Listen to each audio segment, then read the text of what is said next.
यहाँ बोला जाता है कि स्त्रियों को पति सेवा परायण बनना चाहिए। अब इस पर जो है इस भागवत कथा में नहीं है, ये दंत कथा है, बड़े बुजुर्गों की कथा है और उसमें जो है हास्य विनोद के लिए उन्होंने यह कथा सुनाई कि एक बार एक पंडित जी थे।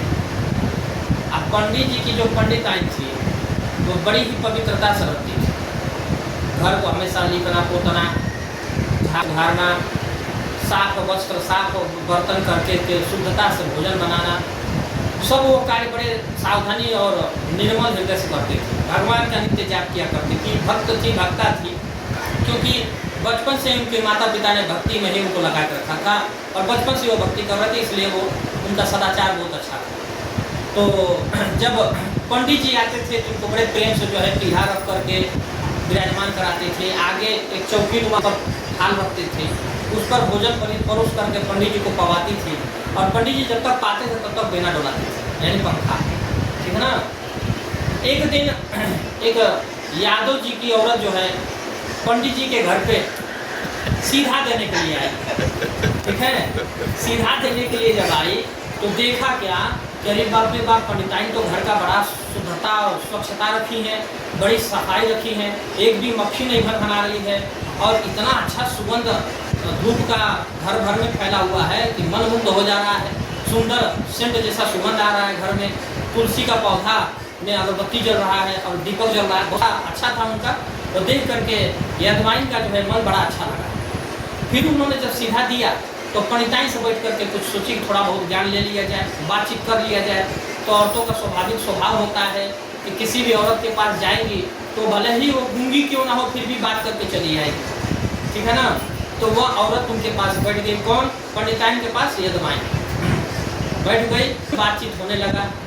अब पंडिताइन ने सारा व्यवस्था उनको बता दिया कि ऐसे ऐसे अपने पंडित जी को खिलाती पिलाती हूँ। अब थोड़ी देर में पंडित जी खेत से हल जोत करके चले आए, है ना।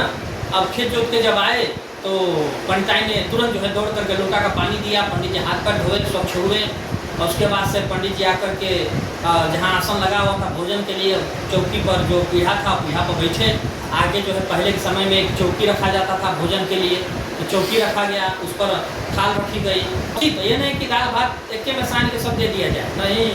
वो क्या किए कि कटोरे कटोरे में सब व्यवस्थित करके खूब व्यवस्था से गर्मा गर्म रोटी तवा से उतार के पंडित जी को देने लगे। पंडित जी खूब प्रेम से पाने और उसके बाद से पंखा उनको झलने लगी।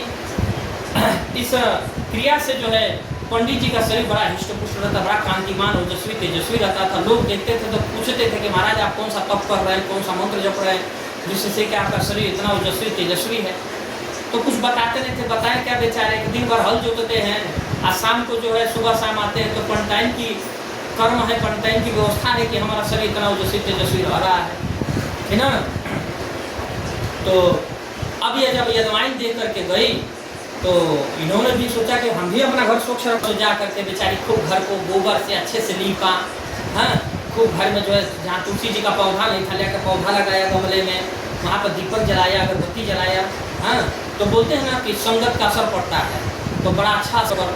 और घर में जो तरह तरह के दुर्गंध इत्यादि आते रहते थे वो सब भाग गए, मक्खी उक्खी भन बनाती थी सो हट गई, बड़ा अच्छी व्यवस्था हो गई, बड़ा अच्छा उनका मतलब ये हो गया। अब यादव जी जैसे ही हल जोत करके खेत में से जब आए तो रखे तो तुरंत बाल्टी का पानी लेकर दौड़ गई। अरे आइए लीजिए, हाथ पैर कर धो लीजिए। अरे भाई आज के पहले तो बाल्टी लेकर नहीं आई थी। बोले नहीं हम बाल्टी लेके आए हैं, आप हाथ पैर पहले धो लीजिए, हाथ पैर धो के ही अंदर आना है। बोले अच्छा ठीक है भाई। अब बोरा रख दिया, बोले पैर पोछ के आओ, पैर पोछ के आए यादव जी। तो सब व्यवस्था तो हो गया पर पीढ़ा रखना भूल गई। और जब पीढ़ा रखना भूल गई यजमाइन तो बोले कि ऊपरा जो थाली है तो नीचवा हम बैठ के कैसे पाएंगे, सब ऊपर गिरेगा, तो हमारा भी आसन ऊंचा होना चाहिए थोड़ा, तभी तो हम भोजन के थाल तक पहुँचेंगे। तो बोले पीढ़ा तो नहीं है, तो गांव में जो है औरतें गोबर का गोईठा बांधती है, बस गोईठा जो है उठा करके रख दिया। अब बरसात का सीजन था और उसी में बिच्छी बैठी हुई थी टेढ़ की। अब जो है जैसे यादव जी बैठे बस धीरे से जो है पीछे में उनके अपने जो जहर वाला पदार्थ है वो डाल दिया। अब पदार्थ जैसे गया तो वैसे ही अब यादव जी का जब मतलब हालत खराब हो गया। अब यादव जी जो है लगे छटपटाने, कौन थाली को पूछता है, कौन लिखना पोतना देखता है। अब लगे गिरने, आई माँ आई दादा लगे चिल्लाने। जब लगे चिल्लाने तो बोली अरे राम हो राम, ये क्या हो गया। तुरंत दौड़ के गई, वैद्य को बुला के लेकर आई। 24 घंटे तक यादव जी को होश चेत नहीं रहा। 24 घंटे यादव जी को होश चेत हुआ तो उठाए मुआ। अब जब बांस का डंडा होता है उठा करके लगे मारने। बोले कि तू हमको मरवाने चाहती है क्या, जैसा पहले थी वैसा ही रह।